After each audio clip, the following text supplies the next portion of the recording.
Hi, my name is Owen, and I just want to weigh in fairly quickly about like the whole Lord of the Rings news that they're going to give it the Star Wars treatment. Because I saw a video of Daniel Green's response to this news, and basically he aligns with the internet in the sense that this is like the worst news of all time. It's going to like degrade the Lord of the Rings franchise brand. They're going to milk it to death, all that stuff.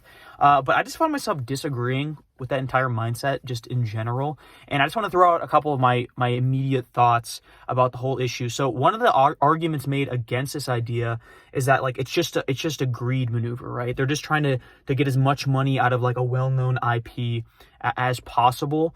So they're going to like make all these poor quality movies, get their paycheck, ruin the brand, and get out and move on to the next one.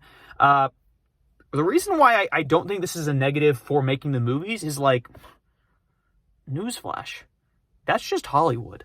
And I'm not trying to be like an apologist for like, oh, that's just the way it is. Like no, like it is a shame that executives only want to make millions of dollars, but every movie ever was made, like every blockbuster was made with the intention to make money. I'm talking big budget movies. I'm not talking about like indie art movies that like got big. However, they weren't mad when they made a lot of money either. But like one of the arguments Daniel made was like, oh, well, it's different when they made the original trilogy because Peter Jackson was a huge fan of the books. It was a passion project for him, and that's why those movies are fantastic. However, somehow he neglected to mention that Harvey Weinstein produced that movie, right? The big troll of Hollywood himself, the most infamous Hollywood figure of the last 100 years, potentially, right? Do you think that Harvey Weinstein was just a really big fan of J.R.R. Tolkien? No. He was in it he's one of the most successful producers of his era for making a motherload of money. Right? So I know, and even at the time, people were against Peter Jackson making the movie because like the book purists were like, the lore, right? It happens with every single adaptation, and it's very frustrating to me. It's like, when something good comes out, we protect it with our lives. Do you think that the producers of Star Wars, the original trilogy, would have made all three movies if they thought that each of them were going to lose money? The reason that we have 20,000 movies and why it's $1 billion+ franchise of Star Wars is because the first one made a lot of money. Right? So the whole idea that like, oh, well, we should like, Lord of the Rings was like a perfect, like, untainted by capitalism.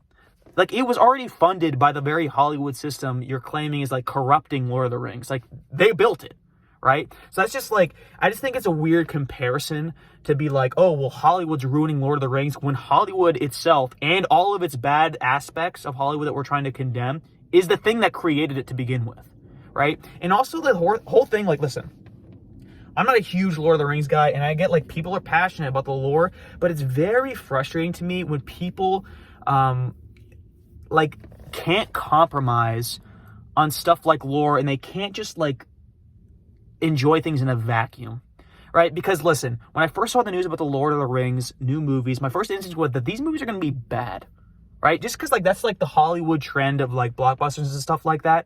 I just assume on basis that they're going to be bad. And then I hopefully I get surprised and then they're good. However, let me ask you a rhetorical question, all right? What were everybody's thoughts on The Godfather Part 7? Part 6, perhaps? Let me tell you, they didn't make those movies because Godfather Part 3 is bad and nobody liked it, right?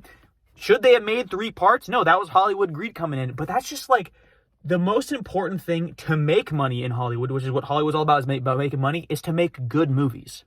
So what will probably happen, like look at the Dark Cinematic Universe, right? With the Tom Cruise and the Mummy, the box office flop, they had a photo shoot. Johnny Depp's like, I'm going to play the Invisible Man. Why do you need a famous actor to play an invisible man? He's invisible. Johnny Depp isn't such a great voice actor. Like, he's famous for looking weird. And they wanted him to play the Invisible Man. How is that even going to work? Anyway, what the point was, the first movie bombed. They canceled the universe. They are announcing 6 Lord of the Rings movies, but if the first one makes $0, they're not making more. And this is just the idea, like, even though, like, oh, like Hollywood, like, we're all sheeple, right? we do have power as an audience. Like, look at the MCU. The MCU is on a steady decline in terms of box office, in direct response to the movies all being average, if not painful to watch, right? Ant-Man is on track to be like one of the worst bombs Marvel has had. Keep in mind, that's still a lot of money for a regular movie, but for Marvel, they're going to need to make massive changes in order to maintain their audience. So if these movies are absolute like dog pile, they're going to stop making them, and they're going to say, sorry, we messed up. You know, and if they make a lot of money and are still bad, then you're the problem if you're still mad about it. You know what I mean? Because people are enjoying it and they're buying tickets to see it. Do you know what I mean? So then it just comes like around to like the pretentious angle. It's like, well, Tolkien wouldn't have liked this. My brother, Tolkien's estate is making billions of dollars and they didn't write it either, right? They didn't write it either. Tolkien is dead. Nobody is profiting. He doesn't care because he's dead. I'm not trying to disrespect him, right? He created fantasy in my eyes. He did. But you can't sit here and be like, he had a central theme. And if we add Aragorn and his adventures under the ground, part 3, it will disrespect his memory. It won't. I promise you. It was already disrespected when he sold the rights, when his estate sold the rights to Amazon. Because it's split up like 40 different companies, right? And you're going to tell me like it's our job to maintain the integrity and like Hollywood's doing something bad when the estate sold them. They sold the rights to begin with. If you don't want it to be adapted and molded, then don't sell the rights. Then don't sell them. And the idea of like storytelling as a base, Lord of the Rings is a fantastic world.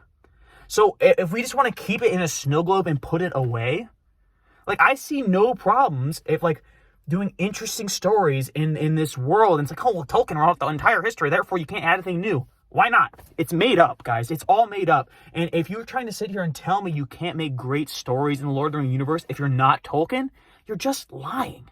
You're just lying. That's not how stories work. Because look at Andor, right? Star Wars has been declined. Andor did something fresh. It did something new, critically acclaimed, when people were like tired of Star Wars. It's just like a universe and it's a setting, and the argument, the agreement in the video is like, there's so many other fantasy stories and worlds that can be adapted into great blockbuster movies, but it's only the billion-dollar IPs that get made.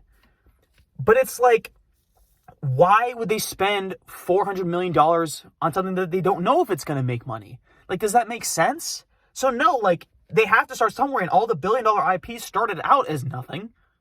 You know what I mean? It's not like Tolkien wrote the books because he's like, everybody knows rings, Lords of Rings sells well. Like, no, he just made it. And that's how art starts, right? So, like, it's like Lord of the Rings was, like, the thing you were advocating for, like, now, if it was back then. That didn't make any sense. But it's like, oh, it's like, well, we should make Malazan the next big movie franchise, right? So, but when that becomes a billion-dollar franchise, should it be like, oh, yeah, Not another Malazan. My phone glitched there for a second. Not another Malazan. God, more stuff. It's like, not everything has to be a movie. It is basically my point there. And movies are just a different genre where people like think like, oh, you've peaked if you've made it to a movie. And like, movies are like the end all be all. Like, the books are still there. The movies are still there. And they'll always be a time capsule of their time. And it's like saying that like, Shakespeare, like you're doing like Hamlet, right? Oh, let's do Hamlet like with a modern, like a new fresh director. It's like, Hamlet, a modern day take, eh? It's a metaphor for the opioid crisis, Hamlet. And then someone's like, oh, actually Shakespeare, he didn't mean it like that. So it's actually disrespectful to Shakespeare, and you should only do it the way that they performed it in the year 1692. It doesn't make any sense. Like, let people play around in worlds that have been created for the purpose of art. It means nothing, and at the worst case scenario is that the movies are bad, and then they stop making them anyway. But why don't we just let people try? Because like, listen, because stuff like The Witcher, where like the writers don't like the source material, that's why it's gonna get canceled when Liam Hemsworth takes the stage. Like, bad art does not survive in the Hollywood system. Like, as much as people like seem to have forgotten, like Fast and Furious, it's because people like those movies that there's 12 of them. Right? And the only reason you're against them is because you're too sophisticated. I'm smarter than the common man. It's like, it's just a movie, dude. It's just a movie. They're never going to win Oscars, right? The MCU's not going to win Best Picture. But if you want to watch the best picture, you can, because there's not like a finite number of movies. It's like, oh, only Lord of the Rings movies out this year. No, your favorite art indie director is still gonna make a great film on the side, and you can watch that instead. And if everyone decides to watch that instead, then they'll stop making the crappy movies, and eventually they'll have to make something good to make money. Make sense? Good. I think this one was a little bit too angry, but I just think it's a little bit funny. See ya.